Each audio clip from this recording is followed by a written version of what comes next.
नमस्कार, आप देख रहे हैं लाइव यूपी न्यूज़ 24। मैं हूं आपके साथ रवि श्रीवास्तव। इस समय देश में कई ऐसे मुद्दे हैं जो उछाल पर हैं, चाहे बात बिहार की करें या कल जो संजय सिंह की गिरफ्तारी हुई इस पर या ईडी पर बात करें। इस समय ये सारे मुद्दे उछाल पर हैं, पूरे देश में इस पर चर्चा हो रही है। आइए हम बात करते हैं अपने टीम मेंबर से कि इस पर उनका क्या राय है, क्या कहना है। तो मैम, आपको क्या लगता है कि जैसे कल अभी संजय सिंह की गिरफ्तारी हुई है और इससे पहले भी कई पत्रकार थे जो न्यूज़ क्लिक का मामला ले लीजिए, या ये सब मामले इस समय काफ़ी उछाल पर हैं। कल संजय सिंह की गिरफ्तारी हो गई है, तो उस पर क्या कहना चाहेंगे आपकी? जो उनके पार्टी के नेता हैं या पार्टी आम आदमी पार्टी, उसका कहना है कि ये ईडी का एक तरह से दुरुपयोग किया जा रहा है, नेताओं को झूठे मुकदमे लगा के फंसाया जा रहे हैं। उस पर क्या कहना है? बिल्कुल, जैसे कि ईडी का ऐसे लग रहा है कि दुरुपयोग हो ही रहा है।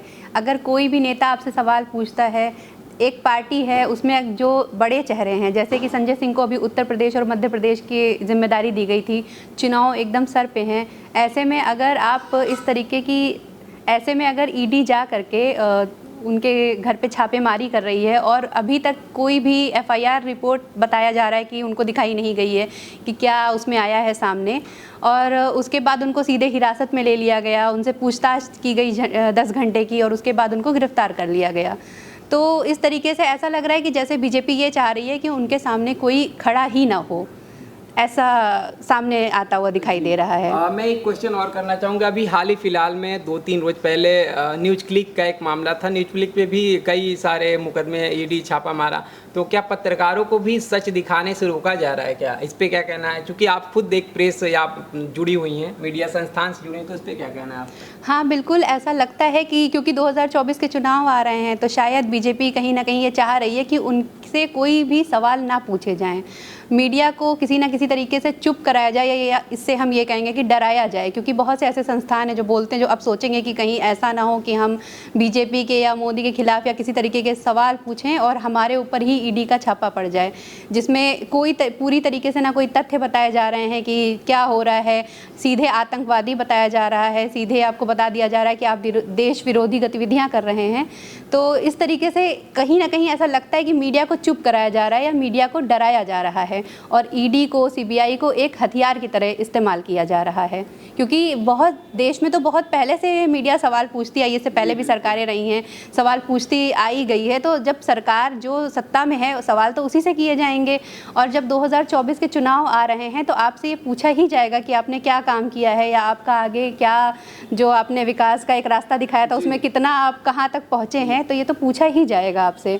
तो मैम, अभी कल ही एक मामला हुआ था जिसपे ईडी को सुप्रीम कोर्ट ने काफ़ी फटकार लगाई थी कि आप एक बड़ी एजेंसी हैं, आपको बड़े मुद्दों पे एक बड़ी गंभीरता से जांच करके किसी भी मामले को सुलझाना चाहिए। लेकिन अब सुप्रीम कोर्ट ने ईडी को फटकार लगाई है, तो इस पे क्या कहना है आप?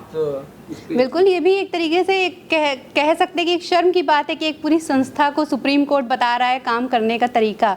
मनी लॉन्ड्रिंग का केस है, आपने बुलाया हुआ है पूछताछ के लिए, उसके बाद में आपने किसी दूसरे केस में बता के उनको आपने गिरफ्तार कर लिया, जिस पे सुप्रीम कोर्ट आपको बता रहा है कि निष्पक्ष होकर काम करिए, बदला लेने के लिए काम मत करिए। ये एक बहुत बड़ी बात हो जाती है अगर आप किसी संस्था से सुप्रीम कोर्ट ऐसी बात कह रही है, तो जाहिर है इससे पता चलता है कि कहीं ना कहीं ईडी का गलत इस्तेमाल तो हो ही रहा है। हमारे साथ इमरान जी भी हैं। इमरान जी से हम बात करते हैं। आपका क्या मानना है कि अगर संजय सिंह की गिरफ्तारी हो रही है या किसी भी बड़े नेता की गिरफ्तारी हो रही है, विपक्ष का मानना है कि झूठे मुकदमों में बीजेपी फंसा रही है और ईडी या सीबीआई जैसे बड़े एजेंसियां हैं उनका दुरुपयोग है, तो ऐसे में मानना ये है कि जो आम जनता या जनमानस है उस पर ईडी या सीबीआई से भरोसा हट रहा है, तो उसके जी बिल्कुल, ईडी और सीबीआई से भरोसा जाहिर सी बात हट रहा। कहीं भी देखिए, आरजेडी नेता उनके यहाँ छापा पड़ रहा है, सपा के नेता उनके यहाँ, अभी हाल ही में आजम खान के यहाँ छापा पड़ा था, और बिहार में छापा, महाराष्ट्र में छापा, जहाँ देखे झारखंड में छापा। मैं रोकना चाहूँगा कि आपने कहा कि आजम खान के यहाँ छापा पड़ गया,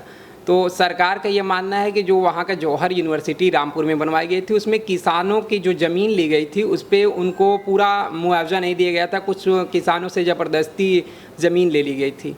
तो उस पर उन्होंने स्टैंड लिया और आजम खान के पे कार्रवाई की गई। तो कार्रवाई की गई, छापा पड़ रहे हैं, तो हर वहाँ विपक्षी नेताओं के यहाँ छापा पड़ रहे हैं, महाराष्ट्र हो गया, झारखंड होगा, कहीं भी हो। तो इससे ईडी का दुरुपयोग जाहिर सी बात है दिखाई दे रहा है। देखिए जनता के वो हो गया कि जैसे ईडी आम पुलिस हो गई है, कहीं भी सुनिए ईडी छापा पड़ गया, कहीं भी सुनिए ईडी की छापा पड़ गया। तो जनता को ये लग रहा है कि ईडी अब आम जैसे जनता हो गई उस तरह हो गया, तो उनको ईडी का एक अलग जो महत्व था वो अब नहीं रह गया, वो कहीं ना कहीं हटता जा रहा है। कहीं भी सुन लीजिए तो ईडी, तो ईडी एकदम खिलवाड़ समझ गया है। एक समय था कि ईडी का होता था तो लोगों को डर लगता था कि भाई ईडी के छापा उनके यहाँ पड़ा, तो पूरे मोहल्ले 2-4 आसपास के लोग डर जाते थे कि ईडी का छापा है कि बड़े मुकदमों में ईडी और सीबीआई को इन्वॉल्व किया जाता है कि निष्पक्ष जांच। ये भी है कि ये एक लोकतांत्रिक देश के लिए अच्छी बात भी नहीं है, क्योंकि ये एक शुरुआत भी हो सकती है। अभी सत्ता में एक सरकार है, हो सकता है आगे सरकार आए, तो अभी जो ये सरकार काम कर रही है विपक्ष के साथ में, कल को हो सकता है जो अगर सत्ता बदलती है तो जो दूसरी सरकार आई उनके लिए तो एक आम बात हो गई ना कि हाँ ठीक है, कोई हमारे खिलाफ बोल रहा है, हमने ईडी का छापा पड़वा दिया, सीबीआई की फाइल खुलवा दी। ये एक अच्छी बात नहीं है, बस ये चीज़ है। तो जैसा कि देखा आप लोगों ने कि हमारे टीम मेंबर का अपनी अपनी राय है कि अगर उनका मानना है कि ईडी और सीबीआई जैसे बड़े एजेंसियों का दुरुपयोग नहीं होना चाहिए, पत्रकार अपने सवाल उठा रहे हैं तो उस पर भी कार्रवाई नहीं होनी चाहिए। पत्रकार का ये काम है कि ऐसी तमाम बड़ी खबरों के लिए आप देखते रहे लाइव यूपी न्यूज़ 24।